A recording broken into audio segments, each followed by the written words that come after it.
It only has to work once. So you have to make one good decision and then it all sort of falls into place, which is what I believe in. You like need that one like breakout moment.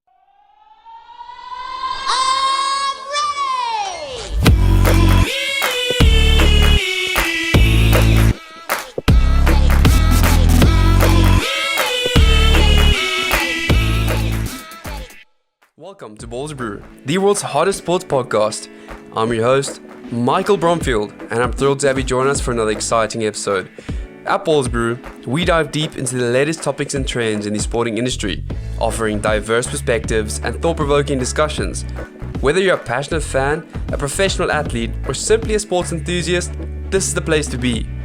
Join me as we explore everything from game-changing strategies to behind-the-scenes stories, all aimed at elevating your understanding of the world of sports. This is Ballers Brew. Have you ever wondered what it's like to permanently smell like chlorine, or perhaps have an everlasting goggle tan? These are sentiments that may strongly resonate with some, whilst for others, this may not make sense at all. Today, we have a truly exceptional guest joining us, someone who has redefined what it means to be an elite athlete in the world of open water swimming. Please give a warm welcome to Michelle Weber, an Olympic powerhouse and a true force to be reckoned with in the water. Michelle's journey as an athlete is an awe-inspiring tale of passion, resilience, and unparalleled achievements, from claiming national titles to representing her country on the grandest stages of world championships. She has left an indelible mark in the swimming world. Her unwavering dedication and relentless pursuit of excellence have propelled her to extraordinary heights. In this captivating interview, we'll dive deep into Michelle's remarkable journey as an Olympic open water swimmer, exploring the moments that shaped her, the challenges she has overcome, and the insights she has gained along the way. Michelle, it is an absolute honor to have you on Ballers Brew. Welcome. Hi, Mark. Thanks for having me. It's quite an introduction. I'm so honored to be here. Again, thank you so much for joining me. It's really awesome that we were able to arrange this meet and for me to have the chance to just have this discussion with you and pose a few questions. Some things I've asked you on pool deck before. Now we get the chance to have this on Ballers Brew, which is really exciting. So again, welcome. We are thrilled to have you. But perhaps before we dive into the fascinating world of open water swimming, can you perhaps please introduce yourself to our listeners and provide a glimpse into your extraordinary journey as an Olympic open water swimmer? I started open water swimming when I was probably about 12 years old. I grew up in Natal, and over there they have an event called the Mile, which is one of the largest open water events in the world. They have the record for having over 16,000 swimmers that partake over the 2 days of the event. So growing up there, I came from pool swimming, and a lot of my friends were doing the event, and at the time I was quite young and my parents were like a bit hesitant for me to go into open water swimmer, also because there's so many swimmers there. So it took a little bit of convincing, and then they finally said, okay, like let's go do the event. So for the qualifying swim, you have to qualify before you actually do the event. So I'm in quite a big family, so I have three other siblings and my mom and my dad. So we would pack our tents and our trailers and the bra or the barbecue for foreign listeners, and we would go away for the weekend and camp out and then just have a really nice like family weekend away. So my first event was only a 500 meter and did the qualifying swim, and yeah, I really enjoyed it. I came first for my age group. So then we were like, okay, cool, like let's look for more events to do around the country so that we could travel together as a family and just have a really nice couple of days together, and then also do some swimming. So it made it nice for us because we got to go on holiday, and then the coach was happy because I was still racing and training. So yeah, that's how it came about. And like started with a 500 meter, then did the 1 mile at Mile. Then I did a 3K, then a 5K, then a 7.5K, and then eventually 10 kilometer, which is the Olympic distance. And then, yeah, recently did the English Channel, which was 35K. So weird how it started from such a small beginning and then just escalated over the last couple of years. I remember growing up and going to some of the galas and also seeing doing your thing in the pool, and then also seeing you at Midmar. And it's like really cool to see how it's transitioned, as you say, over the years. More so in sport, it's so cool when you look back to where it all starts, your beginning in the sport, how sometimes family plays such a huge role. I think back to when I first got into the pool, and I think it was just because my gran was a swimming instructor. And she was like, no, you need to learn the basics on how to stay afloat. And then from there, obviously, you develop, or I'm not sure, you develop that competitive nature, and you're like, oh, this is fun. This is exciting. I want to keep jumping back into the water and keep going at it. I learned to swim. My older sister, so I'm the second oldest. My older sister dove into a school gala in grade 1, and she swam with a noodle the whole lap, and she was like in lane 1. All the girls beat her, and then my mom and dad were watching this, like my older sister like half drowning, trying to get across the pool with her like little noodle because she really couldn't swim without it. And then my dad looked at my mom and he was like, okay, these kids need to go for swimming lessons now. So like she went for swimming and then she went for lessons, and then I was still apparently too young. I was 5 years old at the time. And then I just like watched my older sister learn to swim, and then my mom and I would watch her, and then I was just nagging my mom for like 2 weeks, like I want to learn to swim. I think after 2 weeks she was just over me, like just begging her. So then I started swimming straight away as well. So yeah, it's weird how it starts. But I remember like the pool swimming days. Like I loved swimming in the pool. Like I was such a like competitive person when I was younger, but it was so weird how it started because I would do well in like the 100 freestyle or the 50 freestyle. This is when we were like 8 years old, and then I would do like my worst events were the breaststroke, and then I'd go to my mom and be like, hey mom, like what did I come for so I'd come like third or second for freestyle events, and then I'd go to her like, what did I come for my breaststroke? And she was like, no, like you came fourth, like, but meanwhile I came like 25th, just to like keep encouraging me to like keep going after what I wanted to do in the pool. So it's, yeah, like you said, it's really nice having like that family influence. I don't think I would still be in swimming without them. Like my dad and my mom and my siblings have always just, I think it's just having that group of people around you. You don't always have an army of people around you, but then having just like a close-knit group of people that sort of see your vision and believe it as much as what you do. It just encourages you when the days aren't so good. So honestly, like give them all the love and like honor as well. I think it's so true in sports, as you said, like you get the rule of thirds. Sometimes for one third of the time it's great, and sometimes it's and then for the other third of the time it's really bad. And in those moments of so-called despair, when you are really going through the most, it's about who do you have around you to help ground you and support you through those hard times and to help you stay focused on your goals. And it's, as you said, it's a shared vision, because at the end of the day, it takes a community to raise an individual and to get everyone there. And perhaps maybe a good segue, as an Olympic open water swimmer, you've achieved remarkable feats and represented South Africa on the global stage. Can you take us back to the moment when you realized that swimming was not just a hobby, but your true passion and calling? And how did this realization impact other aspects of your life beyond the pool? First, I saw Michael Phelps win his 8 gold medals at Beijing Olympics. And then, I mean, I was still like kind of competitive in the pool, but I didn't really have an aspiration. Like, I didn't have a big goal of what I wanted to do. I actually didn't even know what the Olympics was at that time. And then I watched him win all his medals. And then when the games were over, I was just like, I just went to my dad and I was like, Dad, I really think I could like go to the Olympics one day. And he was like, if you believe you can, then I'd do too. So then I went to my coach and I said, like, I'd really like to swim at the Olympics. And I was quite fortunate to be in a club already where they produced Olympians at every Olympic game since South Africa came out of apartheid. So again, had a really good community of people around me that could mentor me and teach me, and a good squad environment as well of swimmers that I could look up to all the time and see how hard they work. So that's sort of just what I replicated.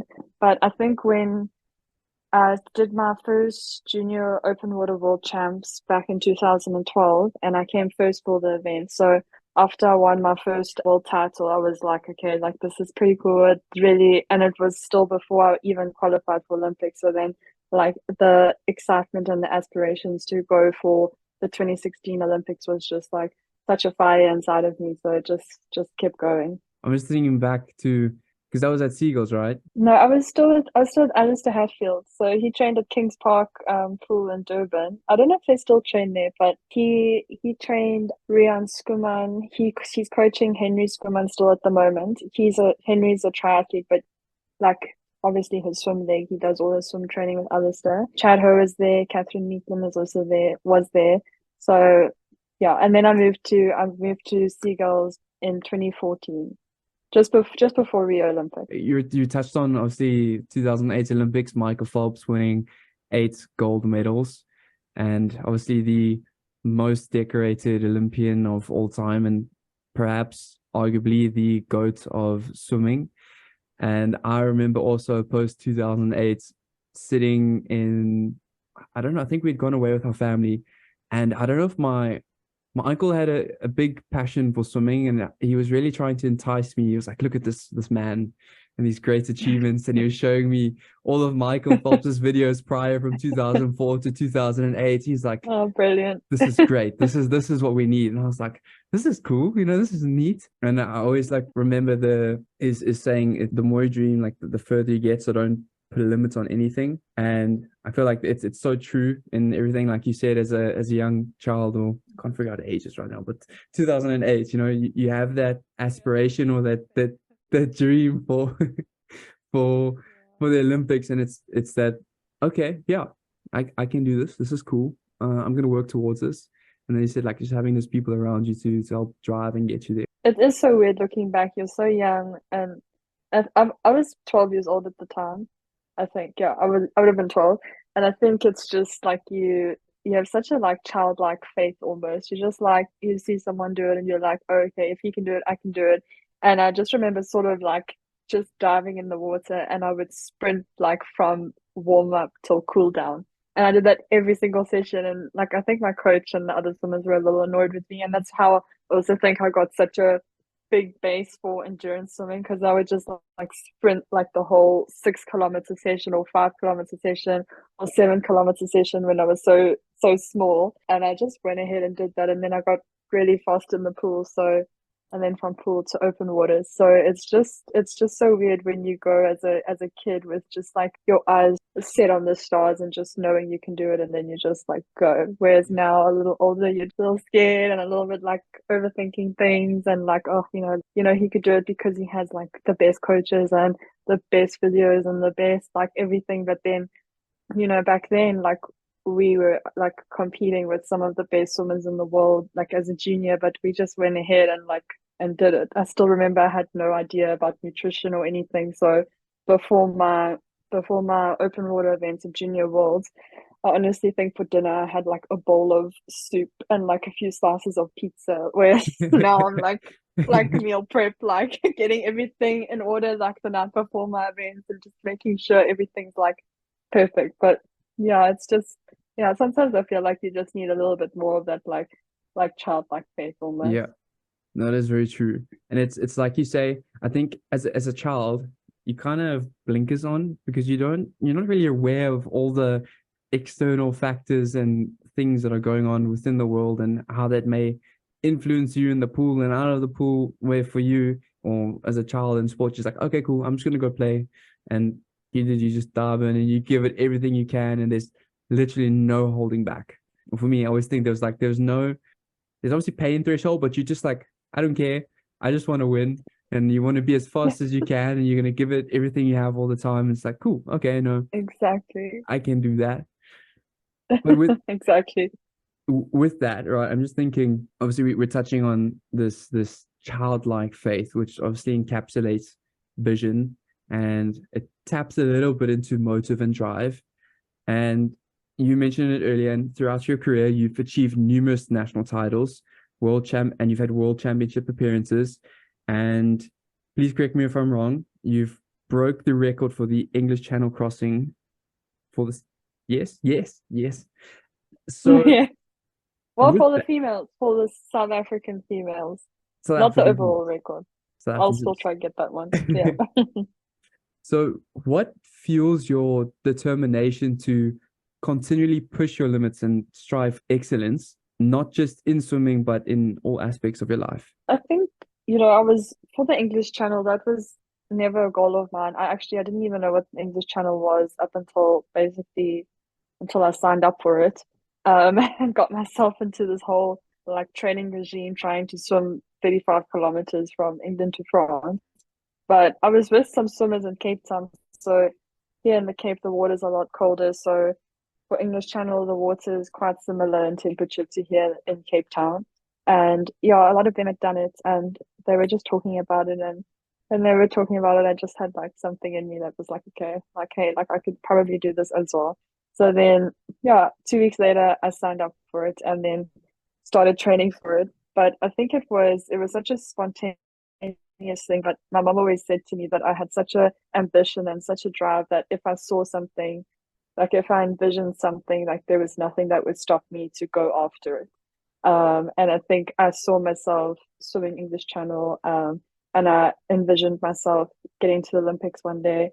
And I just, I didn't worry about how I was going to feel or how cold I was going to get or how hard the training was going to be and how lonely it would be as well, because a lot of the times the distance training is so isolating as well. But yeah, I just get it and get the job done and just, I think it was always just vision orientated and then just the satisfaction of achieving something that you saw that you knew that you could do.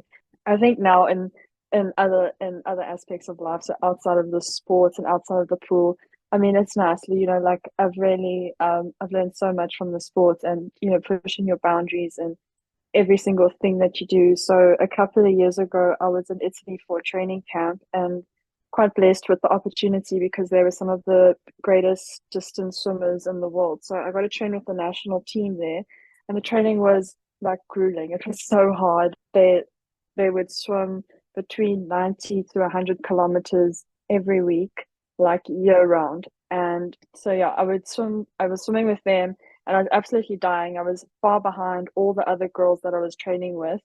And I was like struggling in the one session, and then the coach stopped me and he just said, Michelle, I can see you're struggling.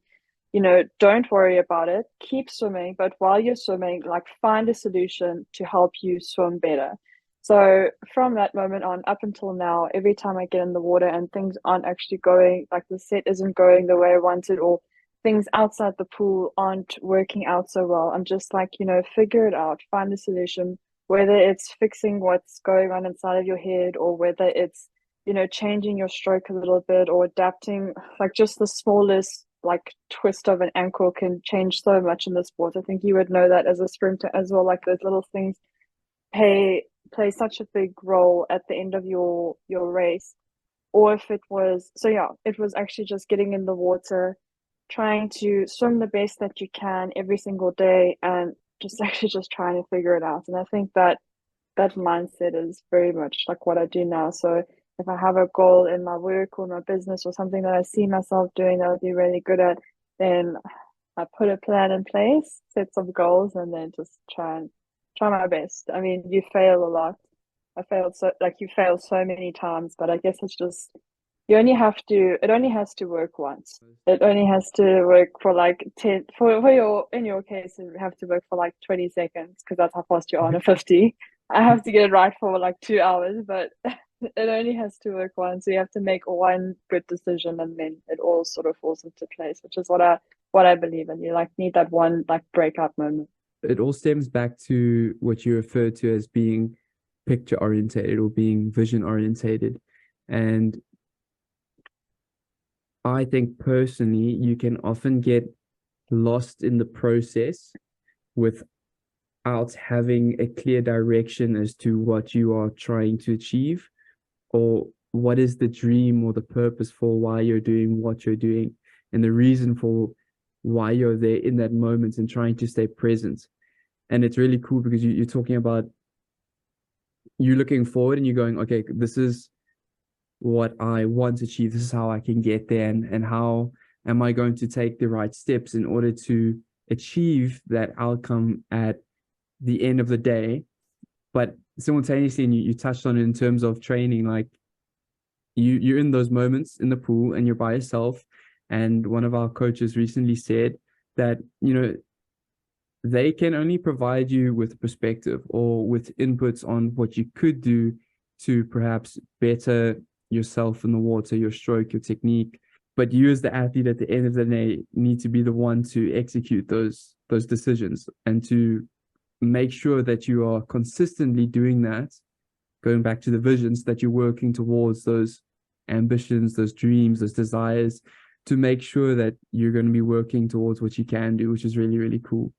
And I definitely do think, as you said, with the sprints, it's only 20 seconds or versus the longer races where it's 2 hours.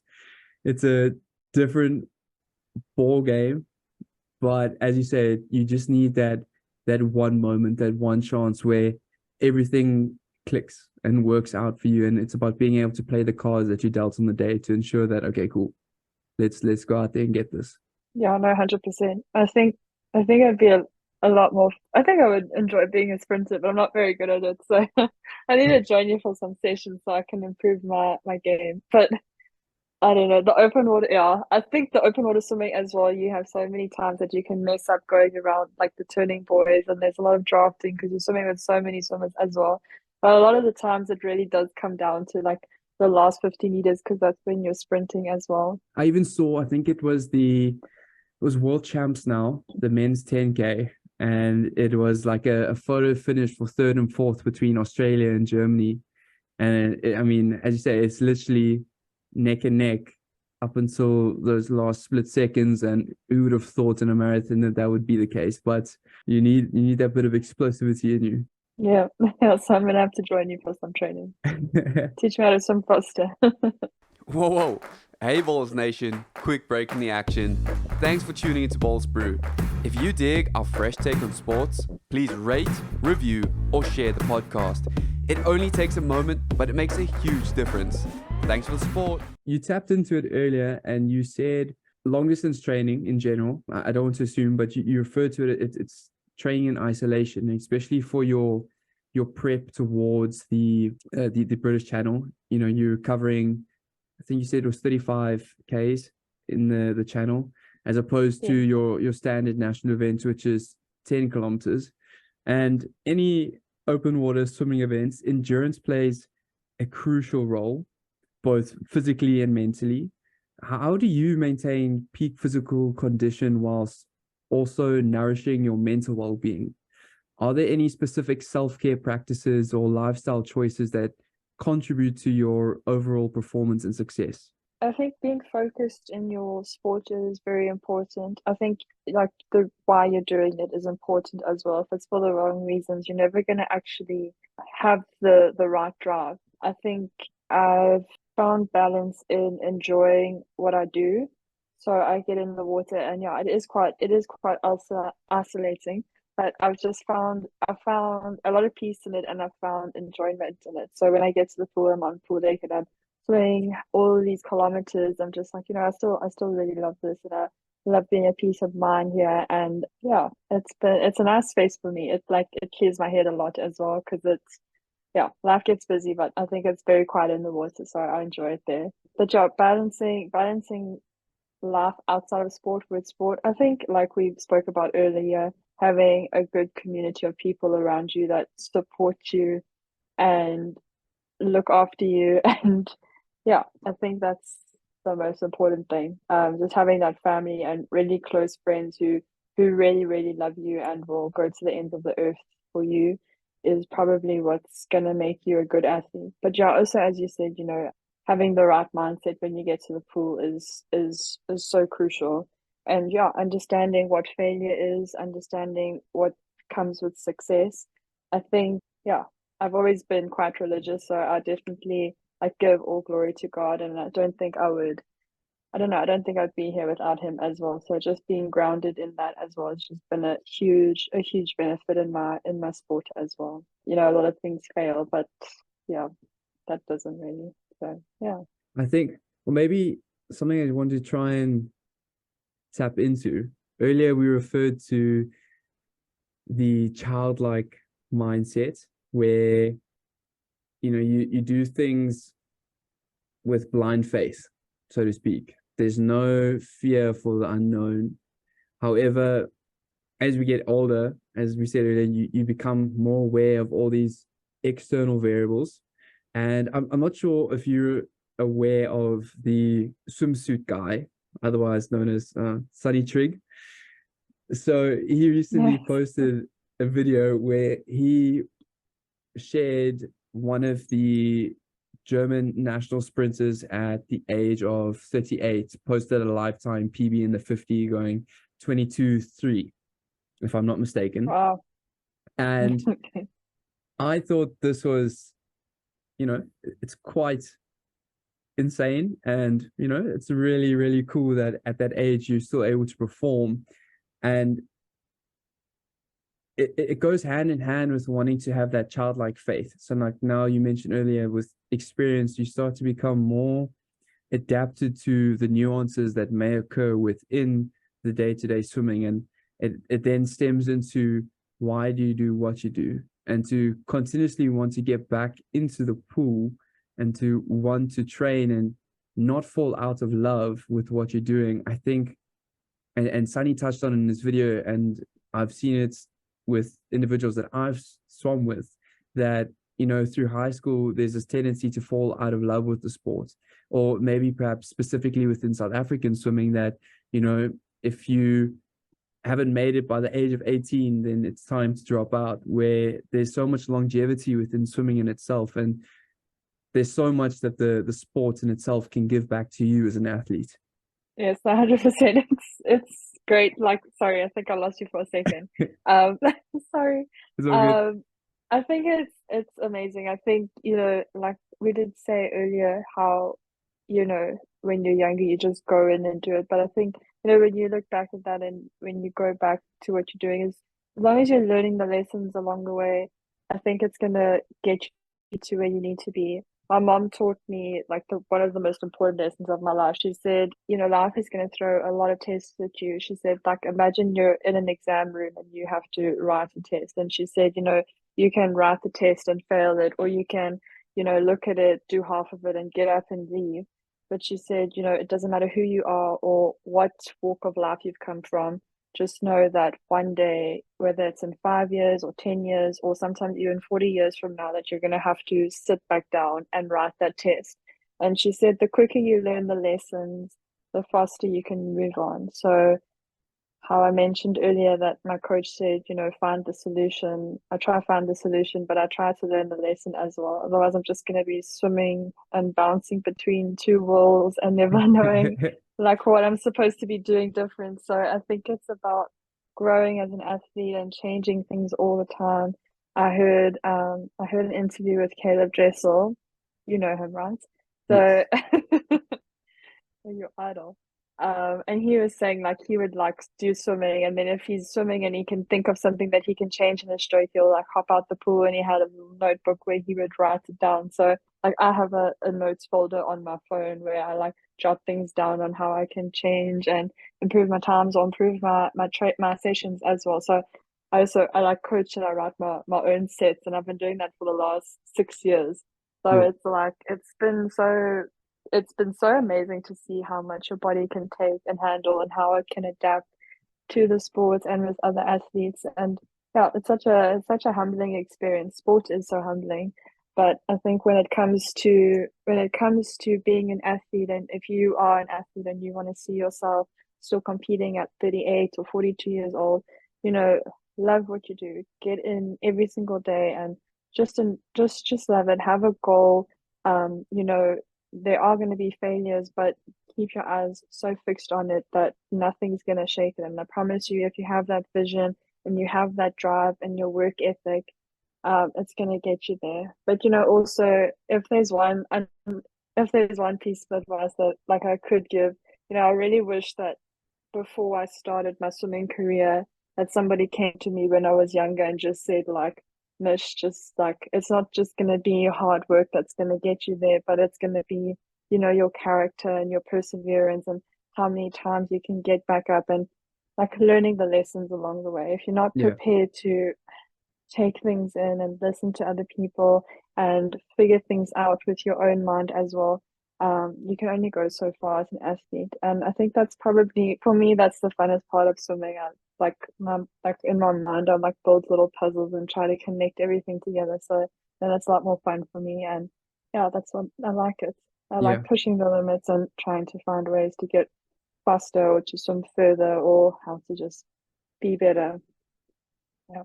I think that's the coolest part of sport. And obviously, looking at athletes, it's applying a holistic perspective and trying to break it down, as you said, and like you're building up that puzzle.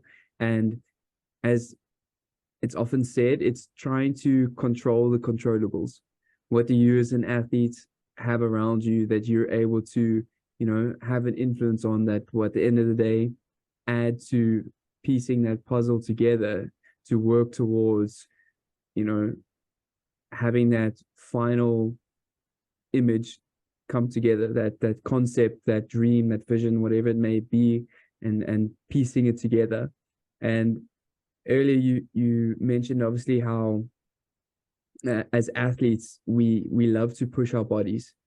And I recently watched a documentary on Netflix with Arnold Schwarzenegger where he was referring to in the period of his life where he was doing bodybuilding.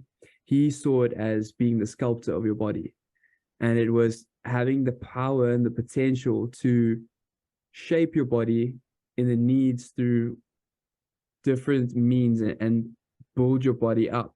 And it's the same within sports, and obviously within different sporting codes and through how we train and the different regimes that we follow, how we can build our bodies up. And I remember watching this short clip with Caleb Dressel, and I thought it was really unique in the perspective that he applied to swimming. But he was looking at a cheetah and he was breaking it down to slow motion. And he was saying, look at this frame.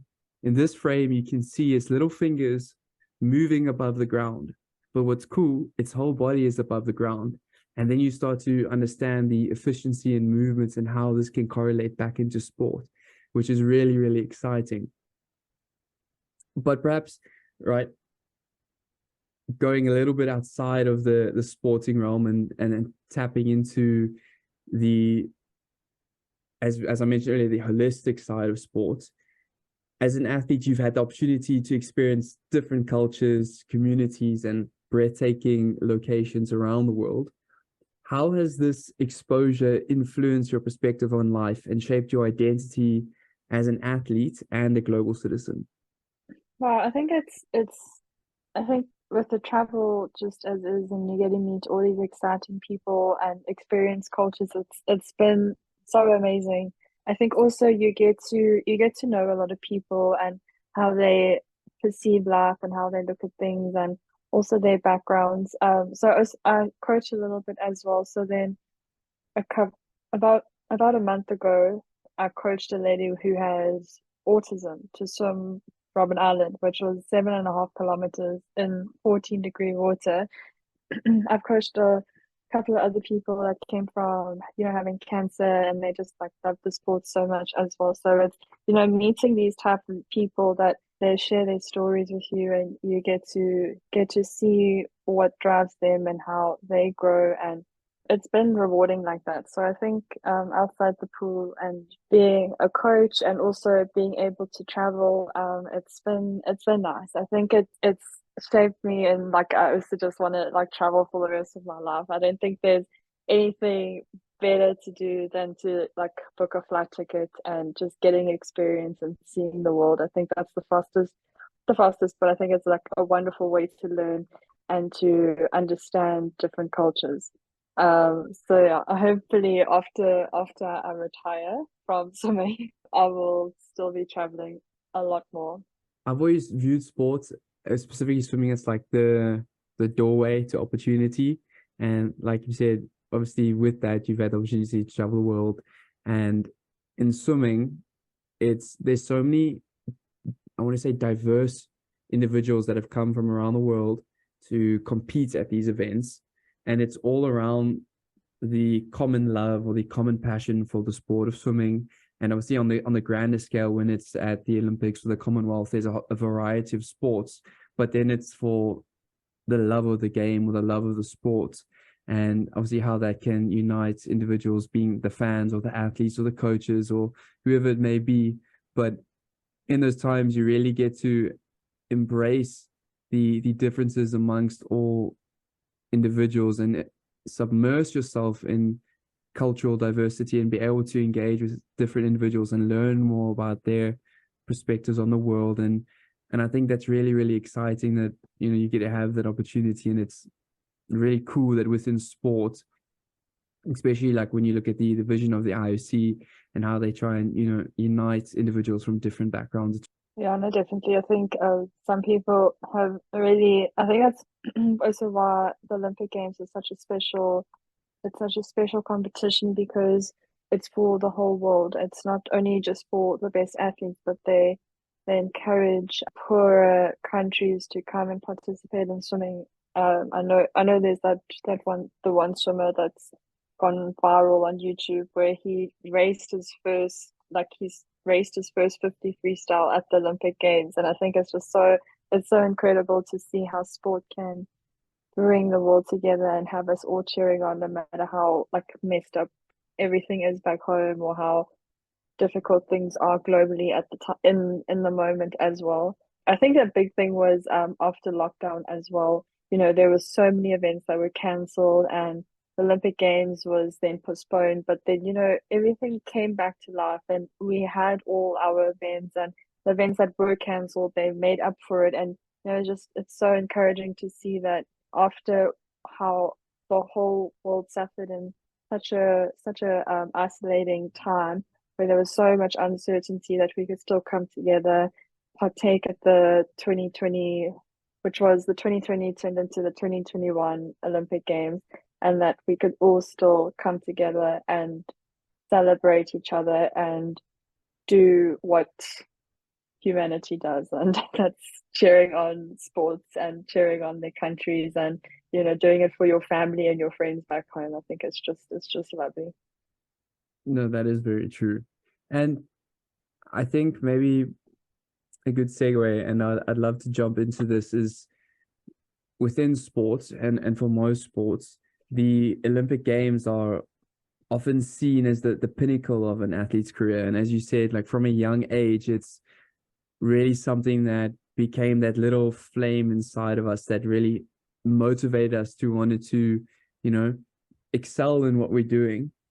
Could you take us back to your experience at both the 2016 and 2021 Olympic Games and share with us not only the emotional and physical challenges you faced, but also the valuable connections and friendships you formed with athletes from around the world, as we previously discussed now?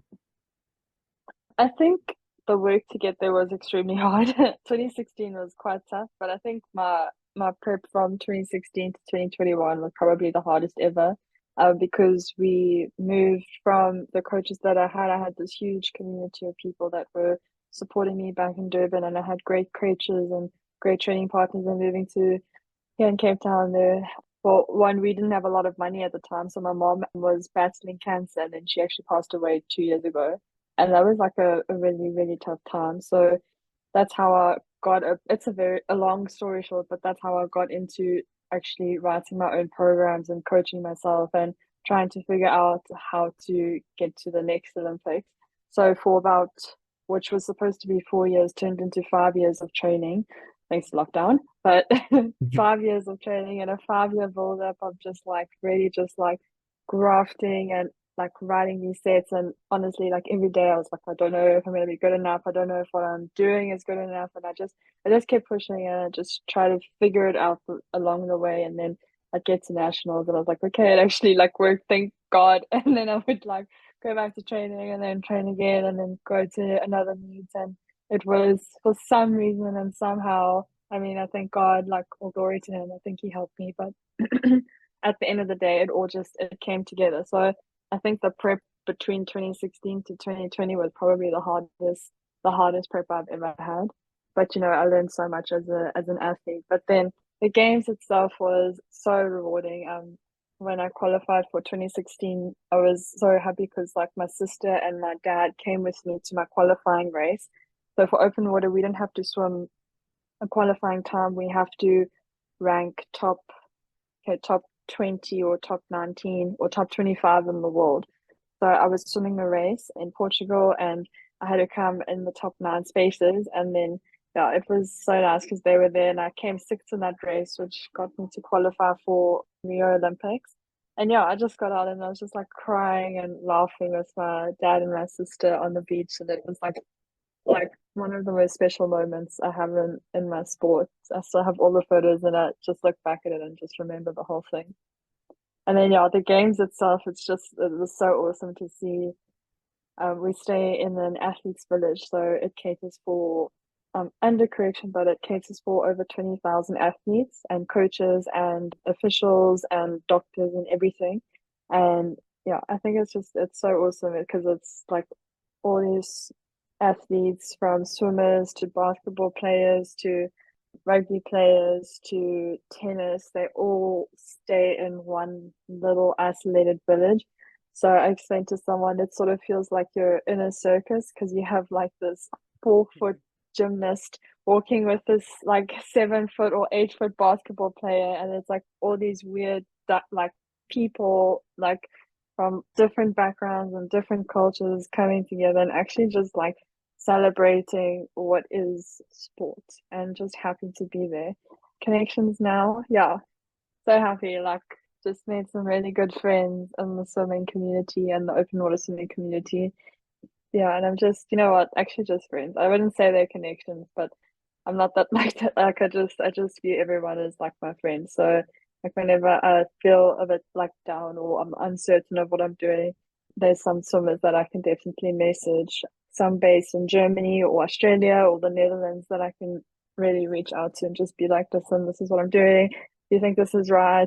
And I still compete against them and they're just like so friendly and they're just like, you're doing so great. Like, you know, these are the times I'm holding in the pool. So it's just, yeah, it's great that like, although we still compete against each other, like everyone's still so welcome to share their sessions or what times they're holding in training. And yeah, just to also like encourage you, because I think that's also just the wonderful thing about competing is that, you know, like I help you get faster, but it's going to help me get faster because, you know, we all want to actually just build the sport and we want to become these very strong customers. I don't know, but yeah, I think that it's been really nice. I think I've met some really genuine people, and I think it's also shaped my character as well. So thankful for it. Stemming back to the start of the conversation, obviously we spoke about community and having those individuals around you to help you get to where you want to go, helping you chase those dreams and desires.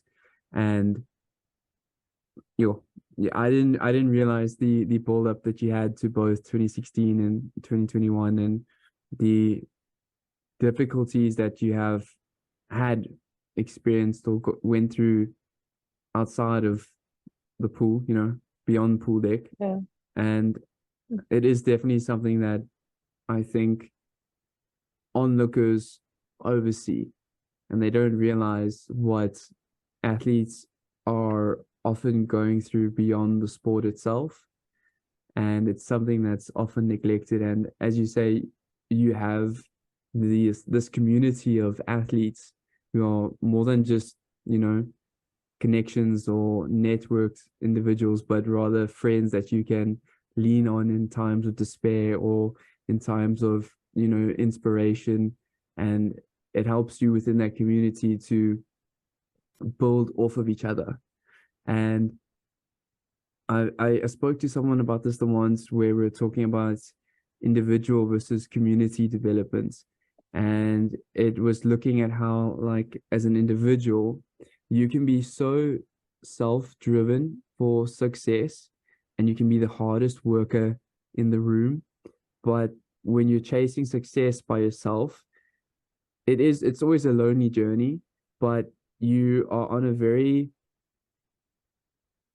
flat trajectory towards that success. It's very linear, as opposed to working within a group and you can bounce off of each other's lessons where they may go through failures, but that becomes a lesson that can be used for growth, and you're able to bounce off each other to turn that into now exponential growth rather than getting stuck on a plateau or trying to figure things out, which is cool that in your case that you mentioned, you have that community.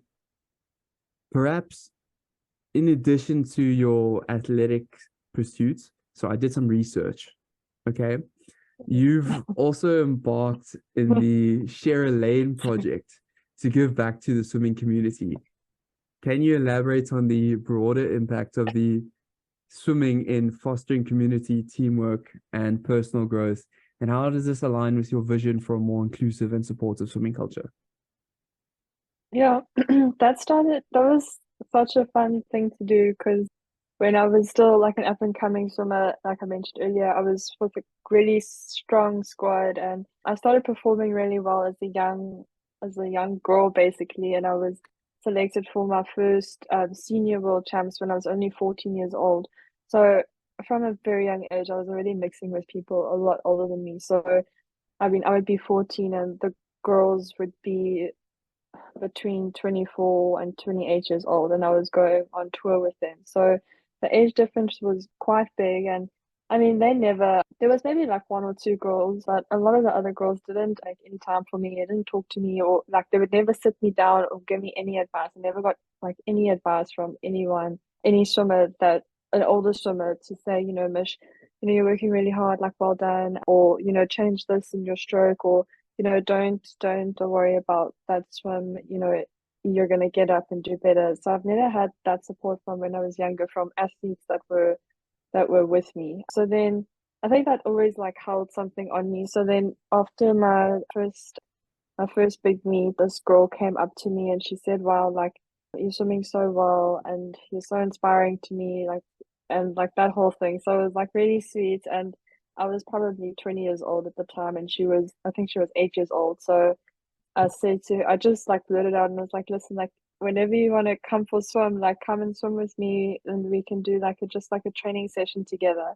And this was I just happened to be in Natal in Durban at that time, and I was flying back to Cape Town the next day, and then they stayed in Durban, and then the mom messaged me and she was like, "Thank you so much for the invite. Like, we really want to come. We'll see you in 2 weeks." So they literally they drove all the way from Durban to Cape Town to like they had family here, but they stayed here for like the weekend so that so her daughter could swim with me. So I was like, wow, that's so nice. And of course, it was all like, I didn't charge them anything. It was all for free. And it was really just like giving her whatever advice or any questions she had on how she could improve her swimming, even if it's just like, if she just wanted to hear a story of like how you get to competing at the Olympics. So then I decided to open it up and I called it Share a Lane, and I opened it up to any swimmer that actually just wanted to come and jump in the lane with me and just swim with me. And we would swim like a kilometer or 1.5 kilometers. But it was so great because I met so many open water swimmers here in the Cape and pool swimmers and a lot of young girls. And, with that, like, I think just like it was such a small thing and it just was like, okay, I'm just going to do this. I just feel really good about it. And I really hope that I can maybe just inspire just like one or two people. But, I've met with I think like over 100 people, if not 200 people that I've swum with in the last couple of years. And it's been such an awesome way to give back to swimming. And I think, yeah, it was such a small seed that was planted in the ground, but from it, it grew so much. And again, like I mentioned earlier, that I've coached some people, but you get to know people's backgrounds and why they do what they do. And 200 people later, and like here we are, and it was really rewarding. So I still do it, and I'm still finding more ways to give back to the sport. Hopefully I can still do a lot more as I stop swimming and as I retire. And although I don't know if I will retire, I'll probably do another English channel. Maybe I'll be like that guy swimming at 43. I mean, at 42 and 38 years old. Like, I don't Breaking know. world records. Can Oh, do there it. we go. Gotta do it. I'll do it in the 50. I keep thinking, like, like Ray Needling, he was, okay, for those who don't know, for the listeners, he was Olympic champion in the 4x100 meter freestyle relay. And he was never a sprinter. So he would always swim the 1500 meter and then he got down to the 1500. So I'm just like, like That's a If big Ray could jump. do it, like maybe I should do it. Yeah, but he did really well. He became an Olympic champion for the 100 freestyle. So maybe I should just like drop the open water and just go to like the 200 and the 400 freestyle. Can do a little conversion. I say a little, but that's not a little conversion. It's lots of work. Yeah, that would take a lot. But you know what? I love open water swimming because you get to like you when you travel for it, it's always a different scene and the conditions are always different. You never know what you're gonna actually get on the day, but yeah. So I'm in some really beautiful, beautiful places. I mentioned it earlier, and I said in our case, our sport, which is swimming, acts as the door to countless opportunity. It's just about, making sure you work your way to that door to open the door and be able to, run with it and take it as far as you can go with any opportunity that you're given or that you're blessed with. And at the same time, sport can give individuals so much in life if it's something tangible or if it's something like a life lesson, which you're then able to take on into your other endeavors, whatever field that may be in. But at the same time, like you mentioned, it's what can you give back to the sports and to the community. And it's so cool to hear about your story and how you're able to mentor up and coming swimmers within the country and be that, I want to call it that older sister, that individual, you can like where Turning you into a mom. no. Like literally, like the one time, like actually, I just started this thing, Sharon, and I was 22 years old, and this little girl she says, we do the session, it's all good, and then she leaves, and she's like, "Thank you, Tani." And for those who aren't South African, that's "thank you, auntie" in Afrikaans. And I was just like, oh man, I was so bleak the rest of the day, but yeah. But thank you. I don't know. she was being Maybe that polite. older sister. Yeah, that's it. Good manners. Yeah, yeah. But it's really cool to Sorry. hear that, and you mentioned like obviously you through that project you're trying to uplift, inspire, and provide that knowledge, and something that I've always lived by as a a motto, creed, is that you want to aspire to inspire. You aspire to give everything that you can to hopefully then provide that information or knowledge to pass on to someone else and at least help, inspire someone else, even if it's maybe in the smallest of ways, but just to make that 1% of change or that 1% difference. And I think something that's, and we touched on it earlier within open water swimming, and I've referred to this a lot, it's the holistic approach. And for high performance athletes, achieving mental resilience is crucial when needing to thrive under pressure. But in order to acquire that, obviously, it takes a holistic approach. Can you share some of the techniques, habits, or practices you incorporate into your routine to maintain a balanced and grounded mindset amidst the demands of elite competition? Yeah, I mean, I think I tried my best to stay grounded. I mean, I know that being on the sporting stage um in the eyes of many people, it's quite hard, and there's a lot of pressure sometimes. Like when I started out, I'd be like, did I say the right thing? Am I doing the right thing? Am I think a lot of girls would understand when I say, am I the correct weight? And you're like in this little costume, and as a female as well, it's quite hard to keep up with all the trends that are going on. But I guess that's the life of a female athlete. But I've just in that sort of aspect, I've discovered my identity, and I've just boldly expressed my individuality. I know like what type of swimmer I am. So at the end of the day, as long as what I'm doing what I love and I'm performing and I'm still got a smile on my face when I get off the water, I think that's the most important thing. But when it comes to, I guess, pressure and nerves, big competitions, yeah, I think I joke around a lot. So I joke with everyone, like in the lanes and everything, like in the training and stuff. Here at home as well. I like it's just like being silly sometimes. I told you yesterday I'm a little childish sometimes, but I think it's nice. I think, I don't think, be serious, do your work, but your hard work it's gonna show. But I always find I swim my best and I perform my best when I'm completely myself and I'm not nervous and I'm actually just got a smile on my face and I'm just enjoying what I do. And yeah, I think that's one thing. And also, I mean, mentioned earlier that I'm quite religious, or yeah, pray to say a prayer before every single race, and I mean in the mornings as well. I'll make sure that I thank God for what He's given me, and that I still have a ground, like I still have a ground to stand on, and have food and to eat every single day. I think being thankful for what you have is also so important when it comes to not just being an athlete, but in any walk in life. Before you walk out the front door, just give thanks. I think it's very important. But yeah, I think that's probably it. And then yeah, my dad, he's my biggest supporter, and I think he's my number one fan as well. So I think it's nice. I've an interview once, I said to this one guy, I was like, every time I have a competition, whether it's here locally or if it's overseas, especially for my international travels, every time I get on the flight back home, whether I had a good competition or a bad competition, my dad is always here at home or at the airport, and he's always got the biggest smile on his face. And he's just so happy that I'm just home safe. It's not even about the competition. That's not even what he asks about. He's just like, "How was your trip? I'm so glad you're home safe." And he gives me that big hug. And he's quite a big guy as well, so that's nice.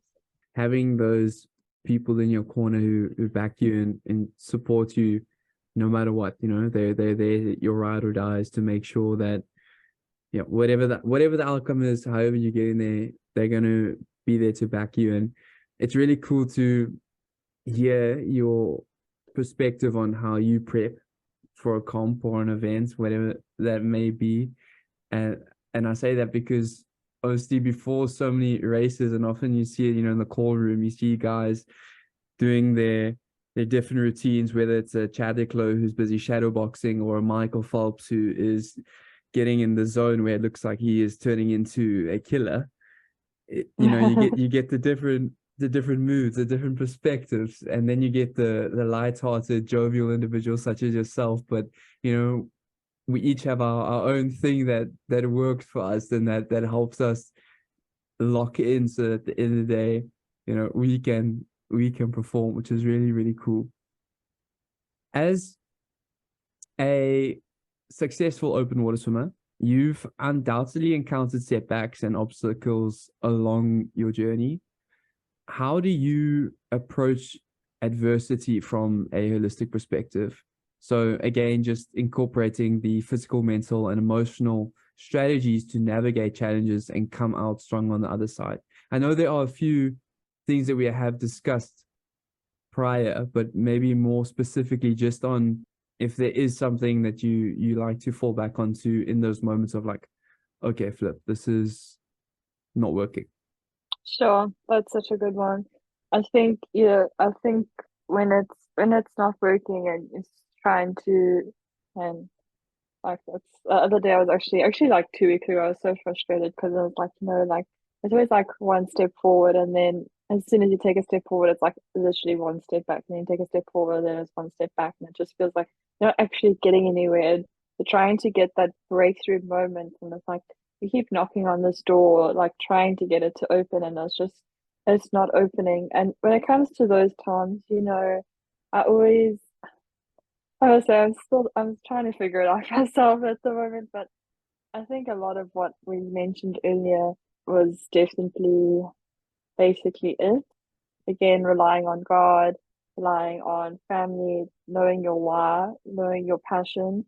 I'd say, when it's really hard, and when you feel very uncertain and nothing seems to be working out, I think it's, you know, just don't give up. I was reading a book about this guy who was digging for gold. Well, he was looking for gold. It was in some states in the US, and it turned out that he was digging for, I don't know, months on end, and then he eventually gave up. But just before, if he didn't give up and if he dug like an extra day or two, he would have struck gold. So that was where I was at a few weeks ago. I was like, man, I keep taking a step forward and a step back, and I take a step forward and a step back, and it's like nothing's actually a breakthrough. But like in my heart, I was just like, just don't give up. See the bigger picture. Everyone's walking the same road. It's quite hard, but the thing I like to say to myself, like in life, we all have a lane. So if you just like follow it, it's gonna take you where you need to go. But a lot of the times when we're in our lane, we look over to the person next to us, or we look at someone else and we see how they're becoming a success doing what they do, or they aren't being successful because of how they did something. But sometimes if you just stay focused and you look towards the prize, and again, like how we mentioned earlier, having a very clear vision of what you want to do in life, and getting up every morning and just like seeing it all the time and working towards it, staying in your lane, it's going to take you where you want to go. Just stay focused and don't quit. In a recent article that I read about an Italian shot putter and someone who I follow, his name is Zane Weir, he stated 3 simple words: patience, poise, persistence. And it was a motto that he was living by day to day on his charge to the 2021 Tokyo Olympics, in his goal to qualify for that year. And it stems back to what you said, and obviously no pun intended in terms of swimming, but staying in your lane. Yeah, And yeah. I thought I was very clever with that one. we as athletes, it's very easy to often become so overwhelmed with all the things that are going on. And with, at the end of the day, we are human, and there's all these external factors that can draw you away from what you are trying to achieve. And it gets to all of us, even the likes of a Lewis Hamilton, who recently in a video that was put out on F1 stated, like, we're all human. It does happen. We do slip up. It's in your chase for success. You have those moments where you do, I don't want to say slip up, but you can slip up. And it's, as you said, you need to, ground yourself and like, oh, okay, well, how are we going to fix that? How are we going to amend that? How are we going to move forward? And like you said earlier, when your coach, puts the question on you and he's like, well, what do you think? How would you fix the situation? And taking that chance to just have a bit of introspection, whether that may be within sport, but whatever you are pursuing, whatever that endeavor is that you are so passionate about. And something that you tapped into, you referred to knowing your why. And I find that something that is really, really cool. And in sports, in life in general, I think it's very important that all individuals should have a why. It's something that grounds you, and it links to your philosophies as to who you are as a human being, and it helps you find direction in those times of darkness. And perhaps, throughout your career, you've demonstrated incredible dedication and perseverance in pursuit of your swimming dreams. Can you share with us what drives your passion for swimming? What is your ultimate why that motivates you to chase your dreams day after day? I think, I feel like as a Christian, I definitely do it for Christ. I think that's probably my main why. And then I do it for my family, and I do it because, I do it for love. I think everything at the end of the day is revolved around love. And I love my family. I love my religion, and I love my sport. So that's my why. That is definitely something that is noticeable throughout our conversation. When we're talking about faith, we're talking about family and community, and you can't do something if you aren't passionate about it. And as you say, you need to have a love for what you want to do. And it's that thing that makes you get up at 5 a.m. in the morning and jump into a pool whilst it's 5 degrees outside, and it motivates you to be like, yep, we'll do it. I We'll love it. sacrifice Yeah, everything to chase our dreams. so great. Smell like chlorine all day. But yeah, that's what we do. That's the Chlorine swimmer's life. and goggle tans. Oh yeah, I love it.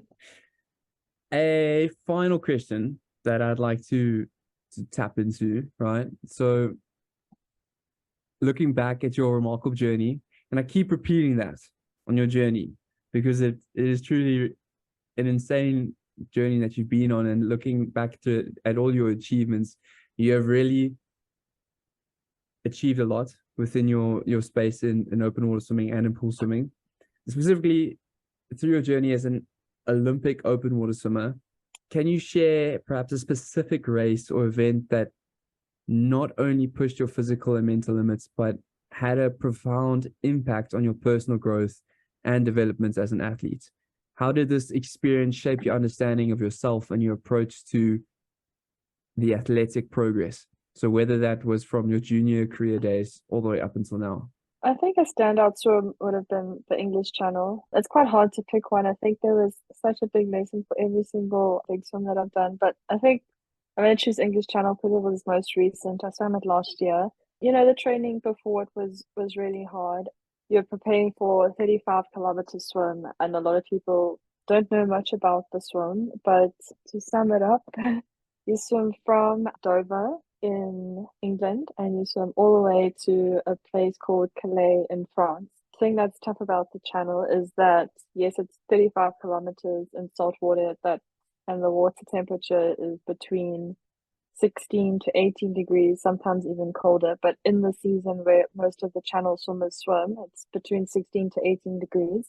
And then the big thing is the currents and the tide changes during your swim. So a lot of the times you could be, and when you start your swim, nobody knows, not the skipper or the captain. So when you swim, you have a support boat that is alongside you the whole way through.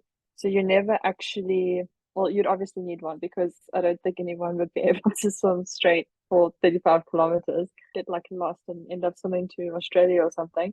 But in some of this, and when you start your swim, you don't know what the tide is going to do, and you don't know where the current's going. So the guy that swam 2 days before me, he had this like unicorn day, and it only happens like once every 4 years, and he had a straight line like from Dover to Calais.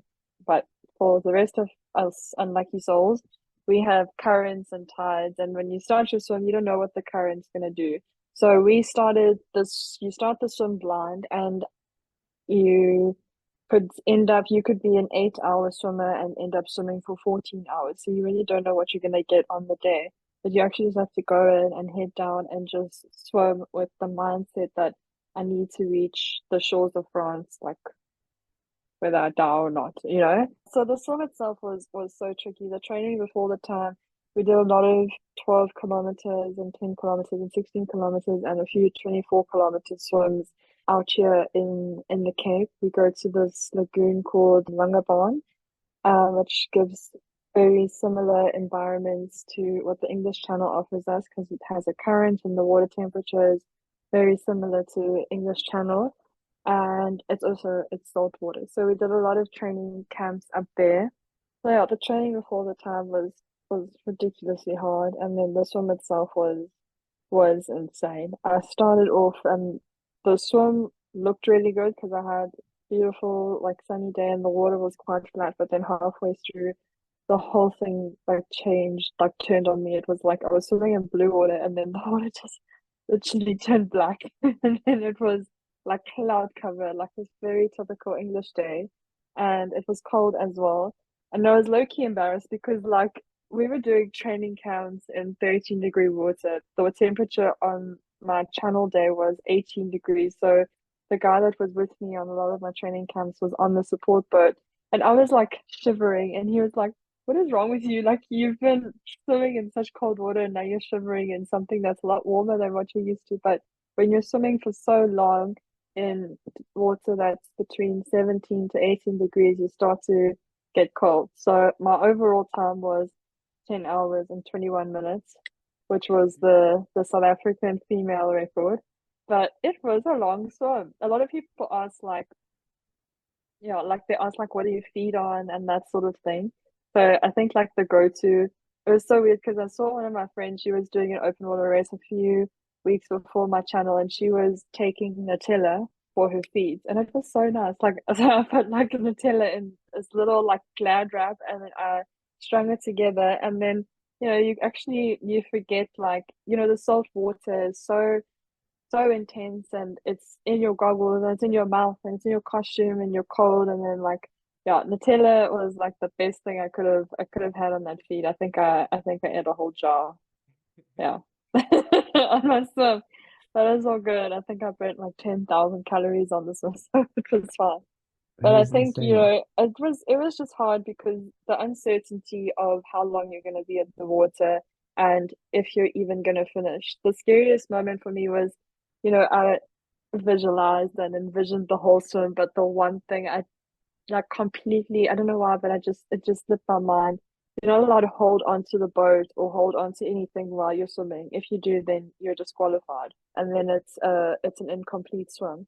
So before we started, the observer on the boat who made sure that we were following all the rules on the day was like, okay, just want you to tell me that you are aware that you are not allowed to hold on to anything for the entire time of your swim.